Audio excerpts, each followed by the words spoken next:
இந்த அதிமுக தள்ளாடிக்கிட்டே இருக்கே, என்ன செய்யறது அப்படின்னு மனசுக்குள்ள எல்லாருக்கும் ஒரு கேள்வி இருக்கு. அந்த நேரத்துல தான் பாருங்க டப்புன்னு அடிச்சாம்பார் ஒரு போஸ்டர். சசிகலா தான் தலைமை ஏற்கணும், அப்படி தலைமை ஏற்றா மீண்டும் அதிமுக செமையா வந்துடும் அப்படின்னு இந்த போஸ்டர் எங்க ஒட்டினாங்க தெரியுமா? எடப்பாடி ஏரியாவிலேயே ஒட்டி வச்சிருக்கிறாங்க. வாங்க அந்த போஸ்டர் எல்லாம் ஒரு பக்கம் போய் பார்த்துட்டு என்னன்னு பார்ப்போம்.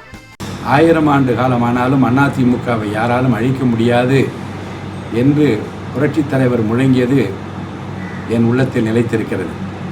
அனைத்து இந்திய அண்ணா திராவிட முன்னேற்றக் கழகம் நின்று நிலைக்கிற மக்கள் பணியை தொடர்வதற்கு ஒற்றுமைதான் அவசியம் என்பதை உணர்ந்துதான் இந்த பதிவை வெளியிட்டிருக்கிறேன்.